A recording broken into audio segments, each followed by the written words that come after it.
Okay, so this is the second video for this course on spectral theory of graphs and hypergraphs. And from now on, I'm going to use slides. And this is an overview of the structure that I'm going to follow. So we will first talk about the graph normalized Laplacian, then we will discuss how to generalize it to hypergraphs. Then we will talk about the graph non-backtracking Laplacian, and finally, we will talk about coloring the Laplacians. So the main difference with the lecture notes is that we are leaving the discussion about coloring numbers in relation to the spectrum at the very end. And this section will also contain some results that are not in the lecture notes. Okay, so we start with the graph normalized Laplacian, and we start in particular with a historical note that connects the continuous and the discrete case. By the way, there will be quite a few historical notes in these videos. Okay, so the continuous Laplacian was actually first introduced and studied by Lagrange for functions on Euclidean spaces. And it is defined in this way. But it was then named after Laplace, who worked on this operator and focused in particular on the Laplace equation, whose solutions are called harmonic functions. And in 1882, the physicist Schuster asked the question, can one determine the shape of an object by listening to its vibration? Meaning, can we reconstruct the shape of a mathematical object, of a mathematical drum, by looking at the eigenvalues of its Laplace operator? And the question became famous in 1966 when Mark Kac published the paper, Can One Hear the Shape of a Drum? And an answer was given in 1992 when the paper One Cannot Hear the Shape of a Drum was published.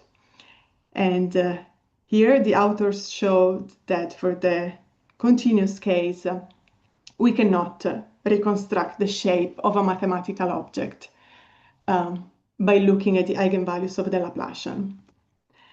But nevertheless, it is known that one can still infer important information from the eigenvalues, and that's why it is widely studied. And a discrete version of the Laplacian has been introduced and used for the first time by Kirchhoff in 1847 for the study of electrical networks, and it is defined as the degree matrix of the graph minus the adjacency matrix of the graph. We are talking about simple graphs. And in 1992, Fan Chung introduced the first normalized version of K, which is defined in this way. We call it L hat, and it's defined as the identity minus d to the power of minus 1/2 times A times, again, this matrix, where again A is the adjacency matrix and D is the degree matrix of the graph. And we are assuming that there are no vertices of degree 0, so that the degree matrix is actually invertible. And when Fan Chung introduced this normalized version of K, she already pointed out that two graphs cannot always be distinguished by their spectra. So in other words, we cannot hear the isomorphism class of a graph. But also in the discrete case, the spectrum reveals important properties. And this is why today studying the spectrum of this operator is a very common tool in graph theory and network science. And by the way, not only this specific operator, but also the adjacency matrix, the Kirchhoff Laplacian, and the non-backtracking operators that I'm going to introduce later, and many other operators. But this will be the focus of this course. So let's get into the setting. We fix a simple graph G on n nodes and no isolated vertices. So we assume that it has no multiple edges and no self-loops. Again, we let A denote the adjacency matrix of our graph G. We let D be the degree matrix of G. And we consider this version of the Laplacian, so identity matrix minus inverse of the degree matrix times the adjacency matrix. And this is what we call the normalized Laplacian. And it is actually isospectral to the symmetric Laplacian that Fan Chung introduced. So they have the same eigenvalues with the same multiplicities. And so it's basically, from the spectral point of view, you can either focus on one or the other, but they're the same thing. And here I chose to focus on the operator that we call L.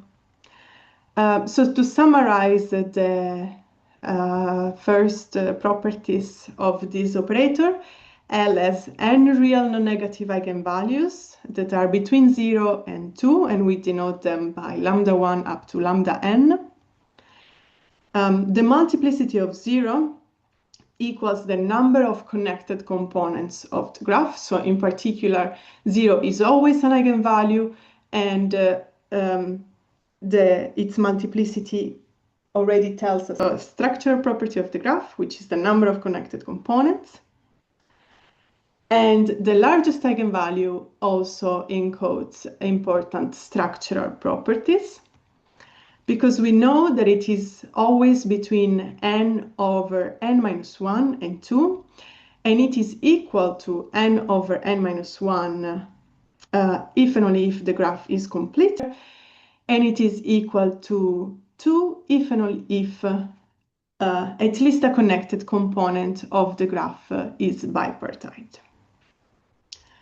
Another important property that is connected to the spectrum is the Cheeger constant.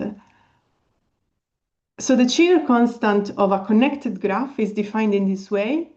It is the minimum over all non-trivial subsets S of the vertex set of the number of edges between S and its complement S bar over the minimum between the volume of S and the volume of its complement, where the volume of a set is the sum of the degrees of the vertices in that set. So basically what the Cheeger constant tells us is that we want to divide the vertex set into two sets, S and its complement, S bar, in a way that they have approximately the same volume, and this is because of the denominator here in the definition of the Cheeger constant. And we also want the two sets to have as few edges as possible between them, and this is given by the numerator. And we know that the first non-zero eigenvalue of a connected graph satisfies these two inequalities in terms of H. So as a consequence of these inequalities, we can say that we can use the first non-zero eigenvalue lambda 2 to approximate, to get an idea of the Cheeger constant of a graph. And as a consequence of the proof, which is in the lecture notes, we can actually infer that we can use the corresponding eigenfunctions to also give a good approximation of the sets S and S bar that give the optimal Cheeger cut. So this is one of the main results in spectral graph theory. And as a historical note, what we now call the Cheeger constant for graphs was not introduced by Cheeger, but it was introduced in 1951 by Poglia and Szego. And the continuous analog of H was then defined by Cheeger in 1970 in the context of spectral geometry for compact manifolds. And Cheeger so introduced the constant for the continuous setting. And then he also proved that the first non-zero eigenvalue of the Laplace operator for the continuous case is bounded below by its constant. And then in 1982, Buzzer proved an analogous upper bound, again, in the continuous case. And then in 1984 and 5,